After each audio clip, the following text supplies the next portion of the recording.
Syekh Siti Jenar adalah sosok kontroversial dalam dunia mistik Islam dan kewajen. Selain karena ajaran manunggaling kaula gustinya, ihwal asal-usul dan nasabnya masih diperdebatkan hingga sekarang. Syekh Siti Jenar lahir sekitar 829 Hijriah, 1348 Masehi di lingkungan Pakuan, Curuban, pusat kota Curuban yang sekarang dikenal dengan Astana Jayapura, sebelah tenggara kota Cirebon. Di luar kelahirannya tersebut, riwayat kematiannya juga kontroversial. Berikut beberapa versi kematian Syekh Siti Jenar yang dirangkum dari berbagai sumber. Pertama, Syekh Siti Jenar meninggal karena dihukum mati oleh Sultan Demak, yaitu Raden Patah, atas persetujuan Dewan Wali Songo yang dipimpin oleh Sunan Bonang. Sebagai algojo hukuman pancung adalah Sunan Kalijaga, dan eksekusi hukuman dilaksanakan di alun-alun Kesultanan Demak. Sebagian versi ini mengacu pada serat Syekh Siti Jenar yang ditulis Ki Khosrowi Jojo. Versi kedua, Syekh Siti Jenar jatuhi hukum mati oleh Sunan Gunung Jati. Sebagai algojo atau pelaksana hukuman mati adalah Sunan Gunung Jati. Eksekusi dilakukan di Masjid Cipta Rasa, Cirebon. Jenazahnya dimandikan oleh Sunan Kalijaga, Sunan Bonang, Sunan Kudus, dan Sunan Giri, lalu dimakamkan di Gragasan, yang kemudian disebut sebagai Pasarean Kemlaten. Riwayat ini tercantum dalam Wacana Sunan Gunung Jati, Pupuh ke-39 karya Emon Suryatama dan Sudjana. Versi ketiga, Syekh Siti Jenar meninggal karena dijatuhi hukuman mati oleh Sunan Giri, dan sebagian algojo hukuman mati adalah Sunan Gunung Jati. Sebagian riwayat ini menyebutkan bahwa vonis yang diberikan Sunan Giri atas usulan Sunan Kalijaga. Keempat, Syekh Siti Jenar meninggal karena divonis hukuman mati dan dijatuhi hukuman mati oleh Sunan Giri. Peristiwa kematian Syekh Siti Jenar versi ini dikisahkan dalam Babat Demak. Menurut Babat Demak, Syekh Siti Jenar meninggal bukan karena kemauannya sendiri, karena dengan kesaktiannya ia dapat menemui ajalnya. Akan tetapi ia dibunuh oleh Sunan Giri.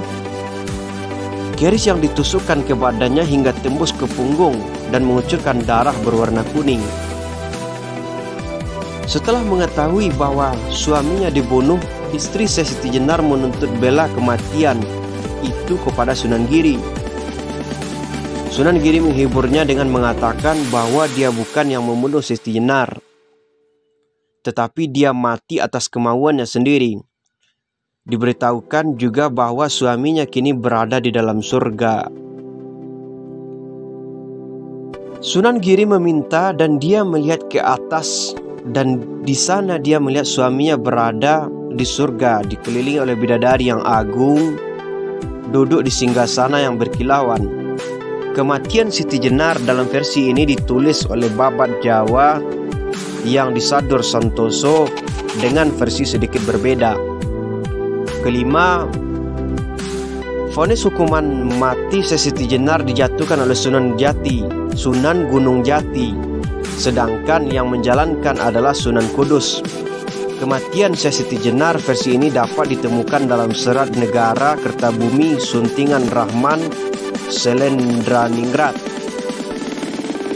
Kisah ini diduga bercampur aduk dengan kisah eksekusi Ki Ajeng Pengging yang dilakukan Sunan Kudus. Versi ke-6, Syekh Siti Jenar dijatuhi hukuman mati oleh Wali Songo.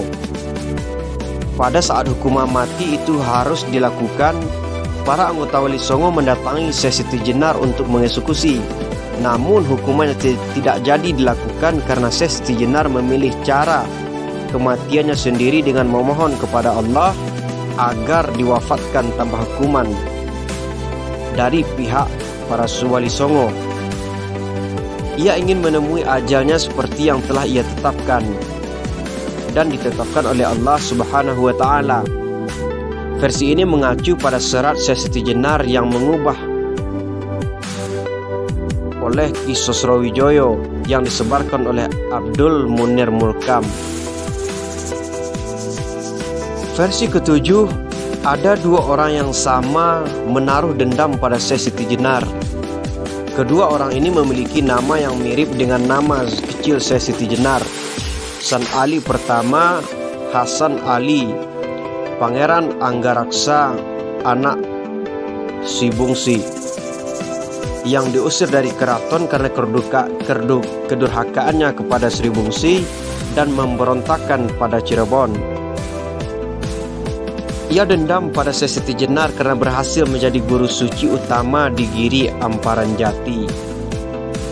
Yang kedua, San Ali An-Asrar Al-Infashani dan dari Persia, teman seperguruan Syekh Siti Jenar. San Ali Ansar juga dendam kepada Syekh Siti Jenar karena kalah dalam ilmu kerohanian. Kedua orang ini lalu berkeliling Jawa sambil mengaku murid Syekh Siti Jenar. Mereka memasukkan ajaran mistik, bahkan lama-kelamaan Hasan Ali mengaku sebagai Syekh Lemah Abang. Sementara San Ali Anhar mengaku sebagai Syekh Siti Jenar. Menurut versi ini, mereka berdualah yang sebenarnya dieksekusi oleh Wali Songo karena sudah melancarkan fitnah terhadap Syekh Siti Jenar. Berbagai banyak versi ini di dalam kematian eksekusi Syekh Siti Jenar. Namun